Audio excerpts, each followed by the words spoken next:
എപ്പിസോഡിന്റെ opening സീനില് ഇപ്പൊ നറൂട്ടോയും സാസുകയും അവർ രണ്ടുപേരും fight ചെയ്യാൻ തയ്യാറെടുത്ത് നിൽക്കുകയാണ്.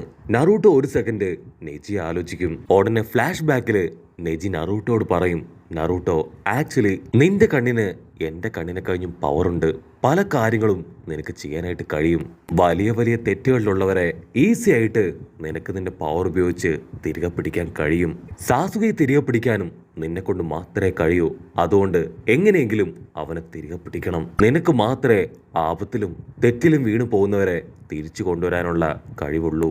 കട്ട് ചെയ്ത സാസുക അവനിപ്പോ നറൂട്ടോട് പറയും, ഞാൻ എല്ലാ കാര്യങ്ങളും അന്വേഷിച്ചറിഞ്ഞു. എന്റെ ചേട്ടൻ അദ്ദേഹം എന്തിനു വേണ്ടി മരിച്ചു, ക്ലാൻ എന്താണ്, വില്ലേജ് എന്താണ്, അങ്ങനെ എല്ലാ കാര്യങ്ങളും ഫസ്റ്റ് ഹൊക്കാഗയിൽ നിന്ന് തന്നെ ഞാൻ കറക്റ്റായിട്ട് മനസ്സിലാക്കി. ക്ലാനോ വില്ലേജോ അതിലൊന്നുമല്ല കാര്യം, അതിലുള്ള ജനങ്ങളിലാണ് യഥാർത്ഥ കാര്യം. ജനങ്ങളുടെ മനസ്സാണ് ഏറ്റവും പ്രധാനം. അവരെ ഡിപ്പെൻഡ് ചെയ്താണ് എല്ലാ കാര്യവും ഉള്ളത്. ജനങ്ങൾ ആത്മാർത്ഥമായി സമാധാനത്തിന് വേണ്ടി ആഗ്രഹിക്കുകയാണെങ്കിൽ ഉറപ്പായിട്ടും സമാധാനം ഉണ്ടാവും. അതിനുവേണ്ടിയാണ് സാക്ഷാൽ ഹിറ്റാച്ചി എന്റെ ബ്രദർ അവനൊരു ക്രിമിനലായി മാറിയത്. ഈ ലീഫ് വില്ലേജിനെ പ്രൊട്ടക്ട് ചെയ്യാൻ അവന് റോക്ക് നെഞ്ചയായി മാറി. ഷാഡോകളിൽ നിന്നും മറ്റ് ബാഡ് ആയിട്ടുള്ള ആൾക്കാരിൽ നിന്നൊക്കെ അവൻ ഒരു നിഴല് പോലെ ഈ വില്ലേജിനെ പ്രൊട്ടക്ട് ചെയ്തു. സോ ഹിറ്റാച്ചിയാണ് യഥാർത്ഥ ഹൊക്കാഗ. അവന്റെ അത്രയും കഴിവും പവറും വില്ലേജിനോട് സ്നേഹമുള്ള ഒരാളെ ഞാൻ ഇതുവരെ എന്റെ ലൈഫിൽ കണ്ടിട്ടില്ല. എന്റെ ചേട്ടൻ എല്ലാവർക്കും വേണ്ടി ജീവിച്ചു. പക്ഷേ എന്റെ ചേട്ടൻ ചെയ്ത ഏറ്റവും വലിയ തെറ്റും അത് തന്നെയാണ്.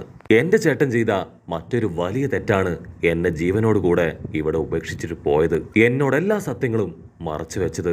അതുപോലെ തന്നെ ഈ വില്ലേജിനും ലോകത്തിനു മുൻപിലൊക്കെ ഒരു വില്ലനായി മാറിയത് എന്റെ ചേട്ടനും ഫസ്റ്റ് ഹൊക്കാഗയും.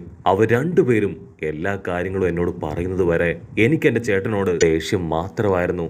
ദേഷ്യം മാത്രമേ അദ്ദേഹം എന്നിൽ ഉളവാക്കിയിട്ടുള്ളൂ. ഒരു കാരണവശാലും ഞാൻ എൻ്റെ ചേട്ടനെ പോലെയും അച്ഛനെ പോലെ ആവില്ല. അവർ രണ്ടു പേരിൽ നിന്നും ഞാൻ വളരെ ഡിഫറെന്റ് ആണ്. ഈ ലോകത്തിന്റെ എല്ലാ പ്രശ്നങ്ങളും ഷിനോബികളുടെ പ്രശ്നങ്ങളും ഞാൻ തീർക്കും. ഈ ലോകത്തെ മുഴുവനായിട്ടും എൻ്റെ വിരൽത്തുമ്പിലേക്ക് കൊണ്ടുവന്ന് ഞാൻ കറക്റ്റ് ചെയ്യും. സോ ഇന്നു മുതൽ ഞാനാണ് ഇവിടുത്തെ ഹൊക്കാഗ. അത് കേട്ട് നറൂട്ടോ ചോദിക്കും, ഇതൊക്കെ മറ്റുള്ളവർ അംഗീകരിക്കുമെന്ന് നിനക്ക് തോന്നുന്നുണ്ടോ? ഹൊക്കാഗ പദവി അത് സ്വന്തമായിട്ട് ഏറ്റെടുക്കേണ്ട ഒന്നല്ല. അത് സമൂഹം കൽപ്പിച്ചു തരേണ്ട ഒരു കാര്യമാണ്. ഒരു കാരണവശാലും ആരും ഇത് അംഗീകരിക്കാൻ പോകുന്നില്ല. അതിന് സാസുക അവൻ ചിരിക്കും. എനിക്കിതാരും ഏൽപ്പിച്ചു തരേണ്ട കാര്യമില്ല. ഞാനിത് ഏറ്റെടുത്ത് കഴിഞ്ഞു. എന്റെ പവർ ഉപയോഗിച്ച് അത് നിറവേറ്റാൻ എന്നെ കൊണ്ട് കഴിയും. മാത്രമല്ല ഇനി എന്റെ പവർ ഉപയോഗിച്ചായിരിക്കും ഞാൻ എല്ലാവരെയും ഭരിക്കാനും കറക്റ്റ് ചെയ്യാനും ഈ ഒരു ലീഫ് വില്ലേജിനെ മുൻപോട്ട് കൊണ്ടുപോകാനും പോകുന്നത്. ആക്ച്വലി ഹിറ്റാച്ചി അദ്ദേഹം എന്തിനാണ് ശ്രമിച്ചതെന്ന് പോലും നിനക്കറിയില്ല. തെറ്റായ വഴിയിലേക്കാണ് നീ എല്ലാത്തിനെയും കൊണ്ടുപോകാൻ ആഗ്രഹിക്കുന്നത്. അതിന് സാസുക അവൻ പറയും, അതെ, ഇനി മുതൽ ഒരേ ഒരു തെറ്റ് ഞാനാണ്. എല്ലാവരുടെയും വെറുപ്പും ദേഷ്യവും അതൊക്കെ എന്റെ മേൽ മാത്രം മതി. ബേസ്മെന്റ് മുതൽ പണിത് ഞാൻ ലീഫ് വില്ലേജിന് പുതിയൊരു മുഖം ഉണ്ടാക്കിയെടുക്കും. ലീഫ് വില്ലേജിന്റെ കറക്റ്ററും ഭരണാധികാരിയും അങ്ങനെ എല്ലാം ഞാൻ തന്നെയാണ്. ഞാൻ മാത്രം ഇരുളിൽ ജീവിച്ചാൽ മതി. മറ്റാരും അതിൽ ജീവിക്കാൻ ഞാൻ അനുവദിക്കില്ല. ആക്ച്വലി നിനക്കൊരു കാര്യം അറിയോ? നീ എന്റെ ബ്രദറിനെ പോലെ തന്നെയാണ്. സോ നിന്നെ കൂടെ എനിക്ക് എന്റെ ലൈഫിൽ നിന്ന് കട്ട് ഔട്ട് ചെയ്യണം. അതുകൂടെ ചെയ്തു കഴിഞ്ഞാൽ പിന്നെ ഞാൻ എല്ലാം കൊണ്ട് ഫ്രീ ആണ്. എന്നെ തടയാനോ വെല്ലുവിളിക്കാനോ എനിക്ക് പ്രതിസന്ധി ആയിട്ടോ പിന്നീട് ആരും ഉണ്ടാവില്ല. കട്ട് ചെയ്ത നറൂട്ടോ ഹിറ്റാച്ചി പറഞ്ഞ ആ ഒരു കാര്യം ആലോചിക്കും. സാസുക അവൻ ഓരോ ദിവസം കഴിയുന്തോറും വലിയ തെറ്റിലേക്ക് പോയിക്കൊണ്ടിരിക്കുകയാണ്. നിന്നെ കൊണ്ട് മാത്രമേ അവൻ അതിൽ നിന്നെല്ലാം തിരികെ പിടിക്കാൻ കഴിയൂ. അവിടുന്ന് അങ്ങനെ ബ്ലാക്ക് ഔട്ട് ചെയ്ത് ഇപ്പൊ ഹൊഗാരാമോയെ കാണിക്കും. ആളാണെങ്കിൽ ഇപ്പൊ കരയാണ്. എന്നിട്ട് വീണ്ടും സാസുകയെയും നറൂട്ടോയെയും കുറിച്ച് ആലോചിക്കും. ആ സമയം നറൂട്ടോ അവൻ പറഞ്ഞത്, ശരിക്കും ഞാനും സാസുകയും റിയൽ ബ്രദേഴ്സ് അല്ല. പക്ഷെ ഇന്നു മുതൽ ഞങ്ങൾ രണ്ടുപേരും ഒരുമിച്ച് നിന്ന് ഈ ഗ്രാമത്തെ തിരികെ പിടിക്കും. അതിനുശേഷം സാസുക അവൻ ഹൊഗാരാമയോട് പറയും, എനിക്ക് എന്റെ ചേട്ടനെ പോലെ ആവാൻ താല്പര്യമില്ല. ഞാൻ ഈ ലീഫ് വില്ലേജിന് പുതിയൊരു മുഖം കൊണ്ടുവരും. അതിന് എനിക്ക് തടസ്സം നറൂട്ടോ ആണ്. സോ ഉറപ്പായിട്ടും നറൂട്ടോയെ ഞാൻ ഇല്ലാതാക്കും. കട്ട് ചെയ്ത വീണ്ടും സാസുകയും നറൂട്ടോയും കാണിക്കും. അവരിപ്പോഴും മുഖത്തോട് മുഖം നോക്കി നിൽക്കുകയാണ്. അവർ ചെറിയ വയസ്സിൽ ഫൈറ്റ് ചെയ്തത്. അതിനുശേഷം പിന്നീട് ഓരോരോ കാലഘട്ടങ്ങളിലും അവർക്കിടയിലുണ്ടായ ഫൈറ്റ് അങ്ങനെ ഓരോരോ കാര്യങ്ങളായിട്ട് കാണിച്ചു കൊണ്ടേയിരിക്കും. കട്ട് ചെയ്ത അടുത്ത സെക്കൻഡ് അവർ രണ്ടുപേരും തമ്മിൽ പൊരിഞ്ഞ അട്ടിയിട്ടി ബഹളം.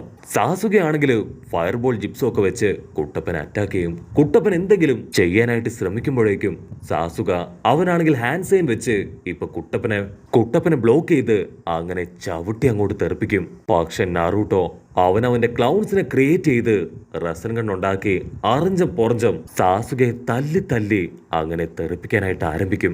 സാസുകയാണെങ്കിൽ അവന്റെ റെനീങ്കൻ ഷെരീങ്കൻ പവർ അതുപയോഗിച്ചുകൊണ്ട് ഇപ്പൊ നറൂട്ടോയെ അങ്ങനെ ബ്ലോക്ക് ചെയ്യാനായിട്ട് ആരംഭിക്കും. അതിനുശേഷം യൂണിവേഴ്സൽ റെനീങ്കൻ പവർ ഉപയോഗിച്ച് ആ 4 ക്ലൗൺസിനെയും റിയൽ നറൂട്ടോയെയും അവന്റെ അടുത്തേക്ക് അബ്സോർബ് ചെയ്ത് കൊണ്ടുവരും. എന്നിട്ട് അമത്തറാസ് ഫയർ വെച്ച് അങ്ങനെ 4 കുട്ടപ്പന്മാരെയും കത്തി എരിയിച്ച് അങ്ങനെ അട്ടിച്ച് പറപ്പിക്കും. നറൂട്ടോ സെക്കൻഡുകൾ കൊണ്ട് ഇപ്പൊ 9 ടൈൽ പവറിലേക്ക് പോവും. അതിനുശേഷം സാസുകയെ ഇടിച്ചു വലിച്ച് ഇട്ടിക്കാനായിട്ട് തുടങ്ങും. സാസുകയാണെങ്കിൽ എത്രയും പെട്ടെന്ന് സുസാനയെ ക്രിയേറ്റ് ചെയ്യും. അതിനുശേഷം റെനീങ്കൻ ഉപയോഗിച്ച് നറൂട്ടോയെ ടെലിപ്പോർട്ട് ചെയ്ത് അങ്ങനെ വെള്ളത്തിലേക്ക് വലിച്ചെറിയും. കുട്ടപ്പം വിട്ടുകൊടുക്കില്ല. അവൻ വീണ്ടും വീണ്ടും സാസുകയെ ലക്ഷ്യമാക്കി വരും. പക്ഷെ ഫയർ സ്റ്റൈൽ ഫയർബോൾ ഉപയോഗിച്ച് അവൻ നറൂട്ടോയെ ഓരോ തവണയും അറ്റാക്ക് ചെയ്തുകൊണ്ടേയിരിക്കും. നറൂട്ടോ മുഴുവനായിട്ടും ആ 9 ടൈൽ പവറിലേക്ക് മാറിക്കഴിഞ്ഞു. അതുപോലെ തന്നെ സാസുക അവൻ സുസാനയുടെ ഫുൾ ഫോമിൽ എത്തിക്കഴിഞ്ഞിരിക്കുന്നു. അങ്ങനെ രണ്ടുപേരും വമ്പൻ ആക്ഷൻസ് ഒക്കെ ഇട്ട് പൊരിഞ്ഞ അട്ടിയിട്ടി ബഹളം. അവരുടെ ആ ഒരു ഫൈറ്റില് അവിടെയുള്ള സ്ഥലങ്ങൾ പോലും അങ്ങനെ തകർന്നു വീഴാനായിട്ട് ആരംഭിക്കും. അങ്ങനെ സുസാനയും കുറാമയും അവർ രണ്ടുപേരും പരസ്പരം ഏറ്റുമുട്ടി ഫ്ലാഷ് ബാക്കിലേക്ക് പോവും. നറൂട്ടോയുടെ കുട്ടിക്കാലത്ത് അവനെ നോക്കി സാസുക നിൽക്കും പോലെയും സാസുകയുടെ കുട്ടിക്കാലത്ത് അവനെ നോക്കി നറൂട്ടോ നിൽക്കും പോലെയും അവർ രണ്ടുപേരും ഇമാജിൻ ചെയ്യും. അവർക്ക് രണ്ടുപേർക്കും അവരുടെ ഫീലിങ്സ് അത് പരസ്പരം മനസ്സിലാകാൻ തുടങ്ങും. കട്ട് ചെയ്ത ഇവിടെ സുസാനയും നറൂട്ടോയുടെ 9 ടൈൽ പവറും അത് രണ്ടും അങ്ങോട്ടും ഇങ്ങോട്ടും കഴുത്ത് പിടിച്ച് ഞെരിക്കുകയാണ്. അതിനുശേഷം വീണ്ടും അവർ ഫ്ലാഷ് ബാക്കിലേക്ക് പോകും. ഫ്ലാഷ് ബാക്കിൽ സാസുക അവൻ നറൂട്ടോയെ അറിഞ്ചം പൊറഞ്ച് ഇടിച്ച് അവനോട് പറയും, നിനക്ക് ആക്ച്വലി യാതൊരു ഫീലിങ്സും ഇല്ല. അച്ഛന്റെ അമ്മയുടെ സ്നേഹം, ബ്രദറിന്റെ കെയർ അങ്ങനെ ഒന്നും നിനക്ക് കിട്ടിയിട്ടില്ല. അതുകൊണ്ട് തന്നെ എന്റെ ഫീലിങ്സ് എന്താണെന്ന് നിന്നെ കൊണ്ട് മനസ്സിലാക്കാൻ കഴിയില്ല. സോ ഒരു കാരണവശാലും എന്നെ തടയാൻ നീ വരരുത്. അതിനുശേഷം വീണ്ടും ഇപ്പൊ പ്രസന്റ് കാണിക്കും. സുസാനയാണെങ്കിൽ അതിന്റെ ഫുൾ പവറില് കുറാമയെ അറ്റാക്ക് ചെയ്യും. അതിനുശേഷം കുറാമയെ രണ്ടായിട്ട് വെട്ടിവീശാൻ അതിന്റെ സ്ക്വാഡ് ഉപയോഗിച്ച് അങ്ങനെ ആഞ്ഞു വീശും. അതിന് കുറാമ അവന്റെ സ്ക്വാഡ് വെച്ച് ഇപ്പൊ സുസാനയെ തടയും. അതിനുശേഷം സുസാനെ കാലെ തൂക്കിയെടുത്ത് നിലത്തൊരൊറ്റ അടി. ആ ഒരു അടിയില് സുസാന വീണ് കിടക്കും. കുട്ടപ്പൻ ടെയിൽഡ് ബീസ്റ്റ് ബോംബുണ്ടാക്കി ഇപ്പൊ സുസാനെ അറ്റാക്ക് ചെയ്യാൻ അവന്റെ ക്ലോസ് എത്തി അങ്ങനെ സുസാനെ നോക്കി നിൽക്കുകയാണ്. നറൂട്ടോയ്ക്കാണെങ്കിൽ സാസുകയെ അറ്റാക്ക് ചെയ്യാൻ മനസ്സ് വരുന്നില്ല. അവൻ വീണ്ടും വളരെ ദയനീയമായി ഇപ്പൊ സാസുകയെയും സുസാനയെയും നോക്കി നിൽക്കും. പക്ഷെ അപ്പോഴായിരിക്കും ഒരു വമ്പൻ ട്വിസ്റ്റ്. സുസാന അത് ലൈറ്റ്നിങ് പവർ ഉപയോഗിച്ച് 9 ടൈലിനെ അട്ടിച്ച് തെറിപ്പിക്കും. കുട്ടപ്പനാണെങ്കിൽ അങ്ങനെ തെറിച്ചു പോയി അട്ടിച്ച് വീഴും. അത് കണ്ട് സാസുക അവൻ ചിരിക്കും. നിന്നെ കൊണ്ട് ഒരിക്കലും എന്നെ ഒന്നും ചെയ്യാൻ കഴിയില്ല. നീ ഫിസിക്കലിയും ഇമോഷണലിയും വളരെ വീക്കാണ്. നറൂട്ടോ വീണ്ടും ഇപ്പൊ പതിയെ മുകളിലേക്ക് എഴുന്നേക്കാൻ തുടങ്ങും. അത് കേട്ട് കുട്ടപ്പൻ ഇപ്പൊ ടെയിൽഡ് ബീസ്റ്റ് ബോംബ് ക്രിയേറ്റ് ചെയ്യും.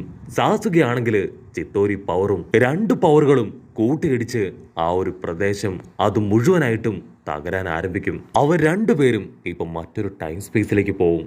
സാസുക പറയും, എനിക്ക് നിന്റെ ഇമോഷൻസ് കറക്റ്റായിട്ട് അറിയാം, അതുപോലെ തന്നെ നിനക്ക് എന്റെയും. സോ നീ ഇപ്പോ ഒരു ഭാരമാണ്, ബാധ്യതയാണ്. സോ എനിക്ക് നിന്നെ മാറ്റി നിർത്തിയേ പറ്റൂ. നിനക്കൊരു കാര്യം അറിയോ, ഇപ്പൊ 5 നേഷൻസും ഒന്നാണ്. ഞാൻ മരിച്ചതിന് ശേഷം എന്റെ റൂളിംഗ് നടത്തി ഞാൻ മരിച്ചതിന് ശേഷം പിന്നീട് ഈ 5 രാജ്യങ്ങളും ഒന്നായി സമാധാനത്തിൽ മുൻപോട്ട് പോകും. ഷെരീങ്ക കണ്ണിൽ ആരംഭിച്ച് ഇപ്പോ റെനീങ്ക കണ്ണില് ഞാൻ എത്തിയിരിക്കുകയാണ്. സാസുക വീണ്ടും പറയും, ഇത്രയും നേരം നീ ഞാനുമായിട്ട് ഫൈറ്റ് ചെയ്തു, പക്ഷേ എന്റെ ഓരോ പഞ്ചും അത് പ്രിവെന്റ് ചെയ്യുകയല്ലാതെ നീ എന്നെ കൊല്ലാൻ ശ്രമിച്ചിട്ടില്ല. പക്ഷെ എന്റെ ഒരേ ഒരു ലക്ഷ്യം അത് നിന്നെ കൊല്ലുക എന്നത് മാത്രമാണെന്ന് പറഞ്ഞ് അവൻ വീണ്ടും എന്തോ ഒരു ചിപ്സു ഫുൾ പവറില് അങ്ങനെ ക്രിയേറ്റ് ചെയ്യാൻ തുടങ്ങും. സാസുക അവൻ ലോക്ക് ചെയ്ത് വെച്ചിരിക്കുന്ന ആ 9 ടെയിൽഡ് ബീസ്റ്റുകള് അവറ്റകളെ മുഴുവനും അവൻ അവന്റെ ചുറ്റിലും അങ്ങനെ റൗണ്ട് ചെയ്ത് നിർത്തും. ഇപ്പൊ ഈ ലോകത്തിൽ വെച്ച് ഏറ്റവും പവർഫുൾ അത് ഞാനാണ്. അവൻ ആ ടെയിൽഡ് ബീസ്റ്റുകളെ ഉപയോഗിച്ച് എന്തോ ഒരു അറ്റാക്കിന് തയ്യാറെടുക്കുന്നതോടു കൂടെ ഈ ഒരു എപ്പിസോഡും അവസാനിക്കുന്നു. ഈ എപ്പിസോഡ് ഇഷ്ടപ്പെടുകയാണെങ്കിൽ തീർച്ചയായിട്ടും ലൈക്ക് ചെയ്യാനും കമന്റ് ചെയ്യാനും ഷെയർ ചെയ്യാനും മറക്കല്ലേ. അടുത്തൊരു അടിപൊളി എപ്പിസോഡുമായിട്ട് കാണുന്നവരെ ഇറ്റ്സ് മീ വിത്ത് മല്ലു വെബിസോഡ്.